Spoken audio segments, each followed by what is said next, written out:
qala Sayyidil Habib Ahmad ibn Hasan al-Attas radhiyallahu taala anhu wa nafa'ana bihil jami' amin. Berkata Al-Habib Ahmad ibn Hasan al-Attas, yang beliau ini pada saat suatu keadaan wa ataitu marratan li salatil jum'ah, beliau ini mendatangi satu waktu untuk melaksanakan salat Jumat di Jami' Shibam, di Masjid Jami' daerah Shibam Hadramut. Ya, beliau ini Al-Habib Ahmad ibn Hasan al-Attas datang ke daerah Shibam dan tujuannya untuk melaksanakan salat Jumat. Fajalastu bijanibil Habib Umar bin Muhammad bin Smith. Nah, ya beliau ini duduk ya mencari posisi di samping yang orang beliau hormati, yang beliau harapkan daripada kebaikannya. Kita kadang-kadang sholat tuh nggak mau ngambil pelajaran seperti ini. Kita kadang-kadang malah yang mau di depan orang-orang ya yang nggak kenal sama kita. Yang kenal kadang-kadang maunya jauh-jauhan. Padahal ada di antara adab. Ya, di antara adab daripada kita melaksanakan menyusun barisan saf, itu kalau bisa yang memang paling kenal deket, yang paling nempel gitu. Ya, yang sering kita ngumpul bareng, yang paling ini harusnya kita begitu. Ini kan kita enggak. Ya, kadang-kadang kita malah cari posisi yang mencar jauh-jauh. Itu di antara ketidakbaikan. Nah, maka ini contoh nih. Ya, Al-Habib Ahmad bin Hasan al-Attas ini datang ke kota Shibam, duduk sholat Jumatnya pas di samping orang yang beliau kenal baik. Nah, maka beliau ini duduk di samping Al-Habib Umar ibn Muhammad ibn Smith. Ya, duduk. Kenapa? Karena barangkali dengan duduk berdekatan dengan orang-orang yang memahami ilmu, kita bisa mendapatkan daripada satu yang pasti rahmat Allah kita dapat. Ya, rahmat Allah makin dekat dengan kita tuh. Nah, kedua, barangkali ketika beliau itu berdoa, kita yang di sampingnya pun terkena daripada ijabah. Ya, doa kita.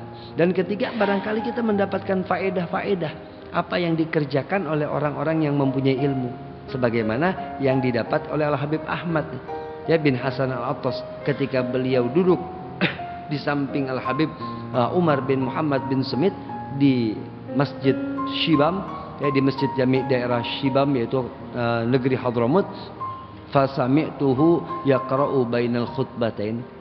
Beliau dapat tuh faedah yang saya dengar, kata Al-Habib Ahmad bin Hasan al-Attas, saya dengar beliau itu Al-Habib Umar bin Muhammad bin Smith membaca bainal khutbatain, di antara dua khutbah.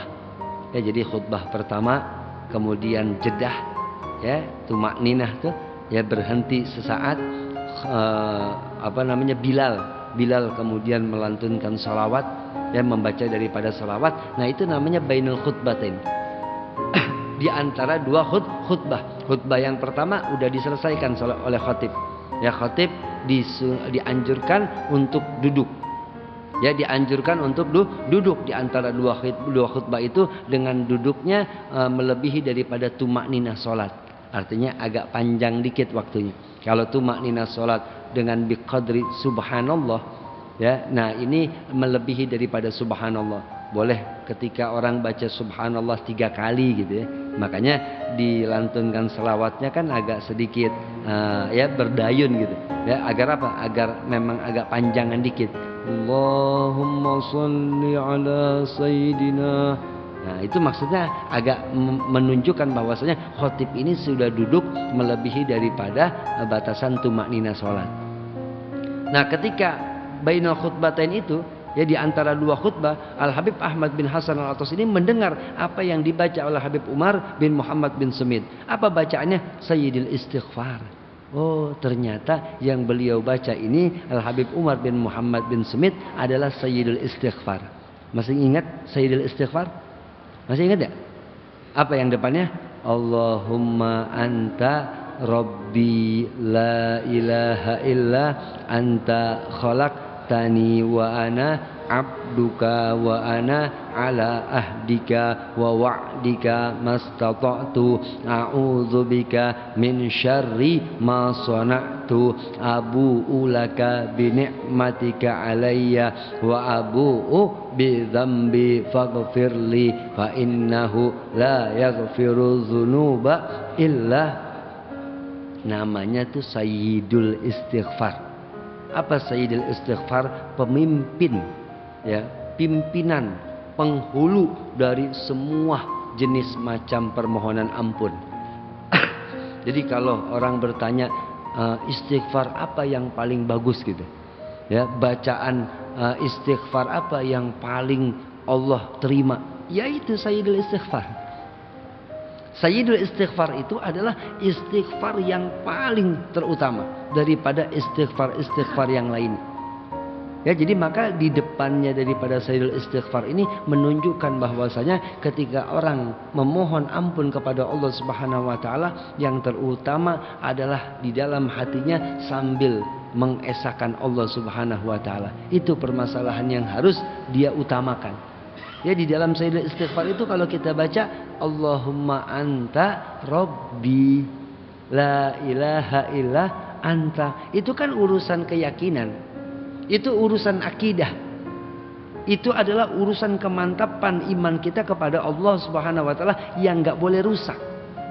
Nggak boleh orang merusak tuh keyakinannya kepada Allah. Maka dia nyatakan Allahumma anta Rabbi la ilaha illa anta.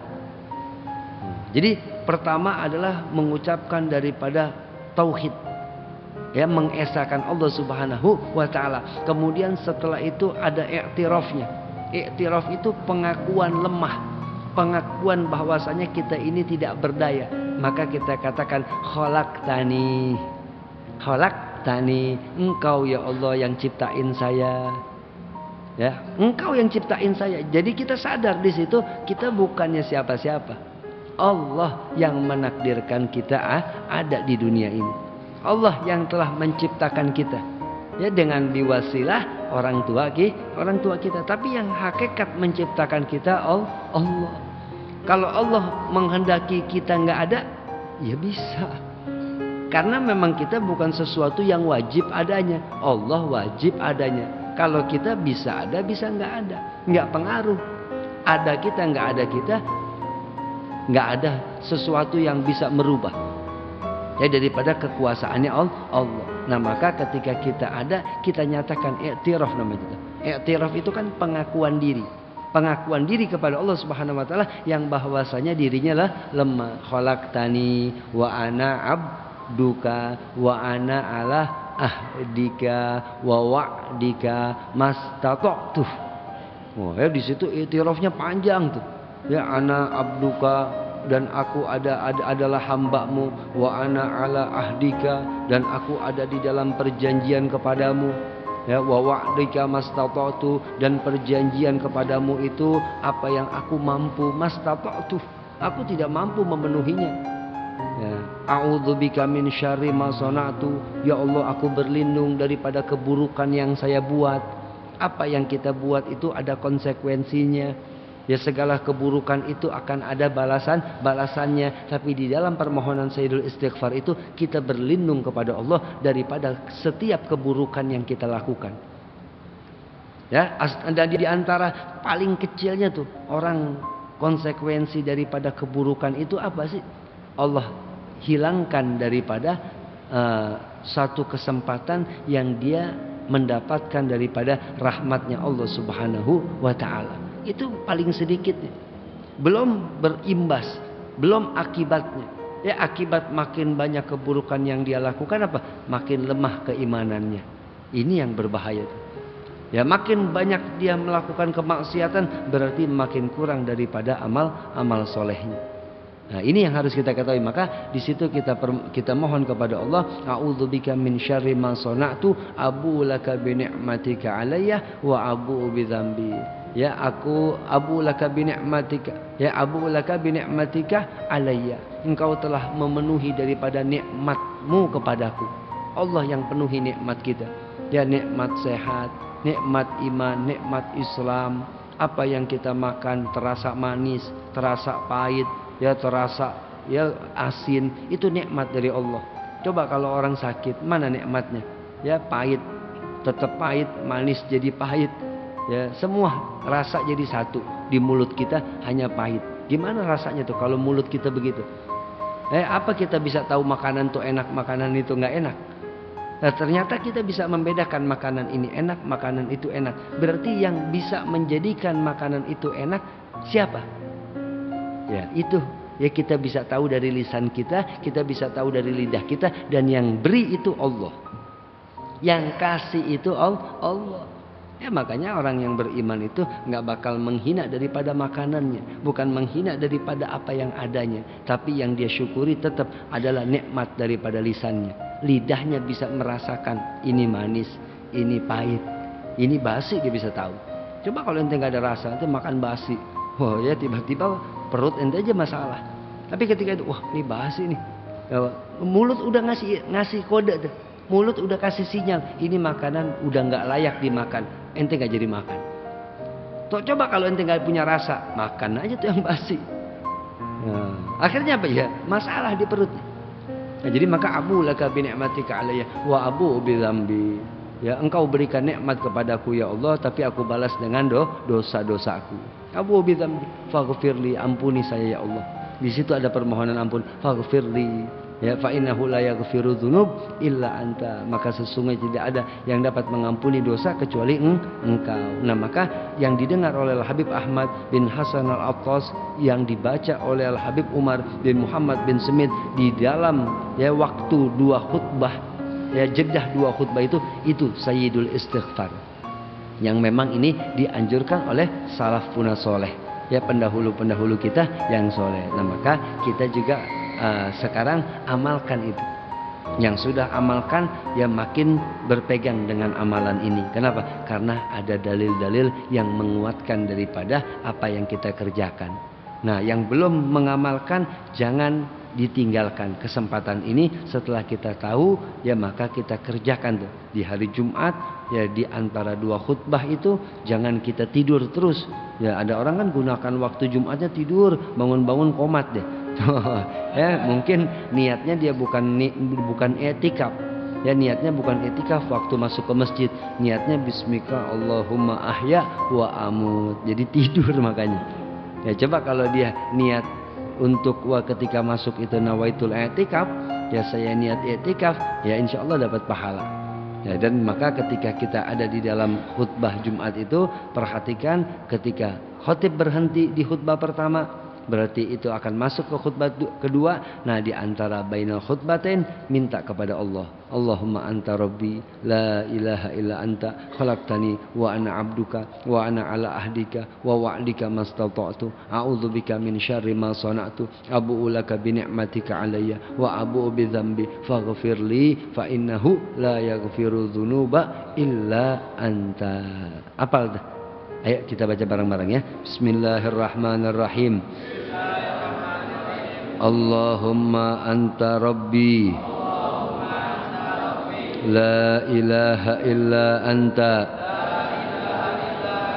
khalaqtani wa ana abduka wa ana ala ahdika wa wa'dika mastata'tu a'udzubika min syarri ma sana'tu abu'u laka bi ni'matika alayya wa abu'u bi dzambi faghfirli fa innahu la yaghfiru dzunuba illa anta. Yang belum hafal tolong dihafalkan ya.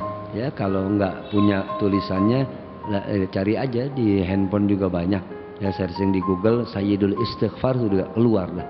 Ya, Sayyidul Istighfar. Nah, itu dihafal.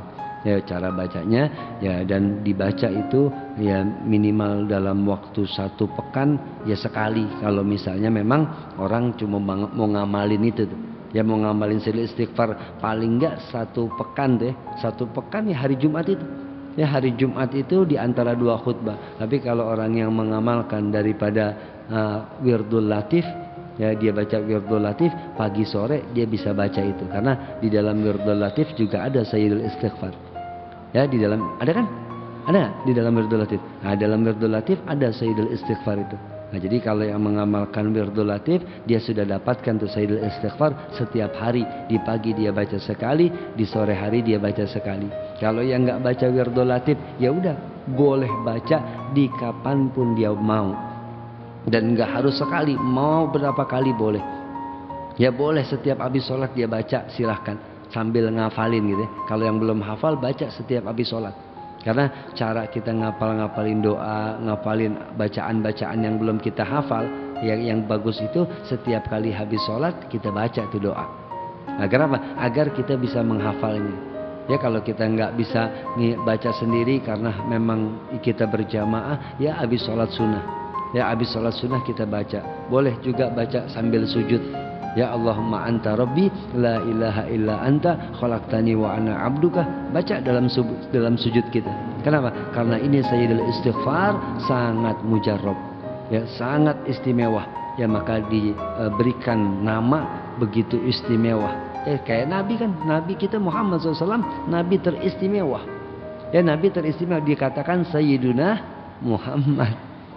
Ya, sebagai penghormatan, sebagai mempunyai kedudukan, maka orang yang mempunyai kedudukan dipanggil Sayyid. Oh, ya maka ketika dikatakan ini Sayyidul Istighfar, penghulunya daripada permohonan ampun kepada Allah Subhanahu wa taala. Jadi jangan kita tinggalkan. Di samping kita baca astagfirullah, astagfirullah 100 kali, kemudian kita baca astagfirullah lil mu'minin wal mu'minat sebanyak 27 kali. Kemudian kita baca Sayyidul Istighfar ya di setiap habis sholat atau minimal di pagi sekali dan di sore hari 1 kali. Mudah-mudahan apa yang kita baca ini Allah ampuni daripada segala lautan dosa kita.